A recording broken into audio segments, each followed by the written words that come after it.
ফুলতলি সাহেব কিবলা রহমতুল্লাহ আলাইহির জীবদ্দশায় আমরা তান্ডে দেখছি এর কত বড় মাফর অলি আল্লাহ আসলা এর মাঝে আশিকে মুস্তাফার বাপ মুস্তাফা আসিল দুরে হক সুবহানাল্লাহ অলি আল্লাহ রাসূলুল্লাহর সাথে মহব্বত ছাড়া ওলায়াতি অর্জন করা সম্ভব নয়। আমার নবী মুহাম্মদুর রাসূলুল্লাহর ইশারা ছাড়া কোনো মানুষ অলি হইতে পারত না। হক সুবহানাল্লাহ। নবীর ইশারা লাগবো, নবীর মহব্বত অন্তরের মধ্যে থাকা লাগবো, না হইলে কোনো মানুষ অলি আল্লাহর খাতার অলি আল্লাহর দফতরও নাম লেখা সম্ভব হইত নাই। আমার আল্লাহ ওলায়াতি নবুয়তি রিসালাতি কোনো মানুষের আল্লাহ না দিলে কেউ অলি হইতে পারত নাই।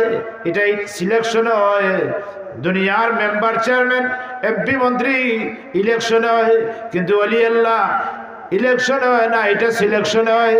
দুনিয়ার মানুষের সাধারণ মানুষের সিলেকশন নাই। এই সিলেকশনটা আমার পরবর্তীকারে আলমের পক্ষ থেকে আল্লাহ দ্বারে সিলেকশন করেন, আল্লাহ তারে ওলায়াতি দান করেন। আর আল্লাহ দ্বারে ওলায়াতি দান করেন দুনিয়ার সাধারণ মুমিন আখলার জবান থেকে বার হয় ফুলতলি সাহেব কিবলা রহমতুল্লাহ আলাইহি আল্লাহর ওলি আসলাম।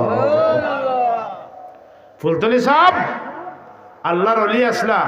ইতা ফুলতলি সাহেব কইছেন নিবা তুমি তাই আমার অলি আল্লাহ হও মাতকটা না ওইটা কইছেন না আমরা কই এখানে আনতুম শুহাদাউল্লাহি ফিল আরদ। নবী ফরমায় তোমরা হইলে জমিনে আল্লাহর পক্ষর সাক্ষী। তোমরা তালে অলি কইবা এ অলি, তোমরা তারে মুমিন কইবা এ মুমিন, তোমরা তারে ভালো মানুষ কইবা এ ভালো মানুষ, তোমরা তারে খারাপ কইবা খারাপ মানুষ।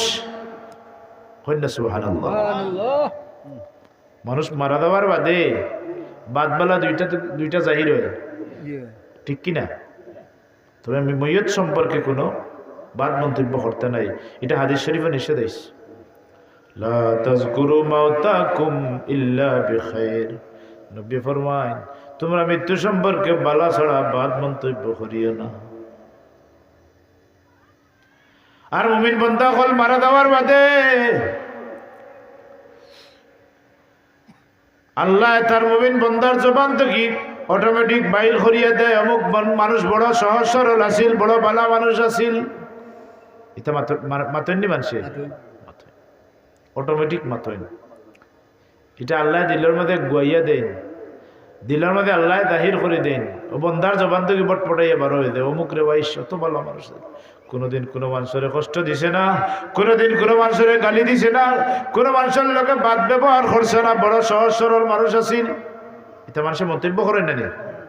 হাদিস শরীফ আয়, রিয়াদুস সালিহিন কিতাবের মধ্যে আয়, রাসূল পাক সাল্লাল্লাহু আলাইহি সাল্লামে ফরমায় আল্লাহর নবীর জবানাত হুজুরের জবানাতে এক ব্যক্তি মারা গেছেন। মানুষ সম্পর্কে বড় বালা মন্তব্য করছেন, ভালো মন্তব্য করছেন। রাসূলুল্লাহ এতে মন্তব্য শুনিয়া হইন কাদ ওয়াজাবাত আয় কাদ ওয়াজাবাত লাহুল জান্নাহ। সুবহানাল্লাহ। ঠিক ওদিন আর এক ব্যক্তি মারা গেছেন, মারা দেওয়ার বাদে মানুষে এই ব্যক্তি সম্পর্কে বাদ মন্তব্য করছেন। রাসূলুল্লাহ শুনিয়া হইন কাদ ওয়াজাবাত, তার উপরে ওয়াজিব হয়ে গেল। ও কথা কইছেন। সাহাবায়ে কেরাম বলে ফরমান ইয়া রাসূলুল্লাহ ইয়া হাবিবাল্লাহ, হেন ব্যাপারে হইলে কাদ ওয়াজাবাত, আগরতলার ব্যাপারে হইলে কাদ ওয়াজাবাত, 2 নম্বর বাদর জনের ব্যাপারে হইলে কাদ ওয়াজাবাত। এই দুই ওয়াজাবাতের মধ্যে পার্থক্য কি? তা রাসূলুল্লাহ ফরমায় যে ব্যক্তি সম্পর্কে আমার মুমিন উম্মত আখলার জবান থেকে বালা মন্তব্য আইছে, আমি নবী সার্টিফিকেট দিয়ার কাদ ওয়াজাবাত লাহুল জান্নাহ, আল্লাহ তাআলা লাগি জান্নাত অবধারিত করিয়া দিছেন। সুবহানাল্লাহ। আর যার সম্পর্কে মানুষে কইন বাদ মন্তব্য করছেন, আমি নবী সার্টিফিকেট দিয়ার কাদ ওয়াজাবাত লাহুন নার, আল্লাহ তাআলা লাগি জাহান্নামের আগুন অবধারিত করিয়া দিছেন। হকান আউযুবিল্লাহি মিন যালিক। তাইলে বুঝা গেল মুমিনের সাক্ষীর দাম আছে না নাই? আনতুম শুহাদাউল্লাহি ফিল আরদ। নবী ফরমায়েন তোমরা জমিনে আল্লাহর পক্ষর সাক্ষী, তোমরা দারে বালা মানুষ হইবা, বালা মানুষ। ইন্না জাল وكذلك جعلناكم أمة وسطا لتكونوا شهداء على الناس ويكون الرسول عليكم شهيدا। উম্মতে মুহাম্মাদের সাক্ষী আল্লাহর দরবারে কবুল হইব।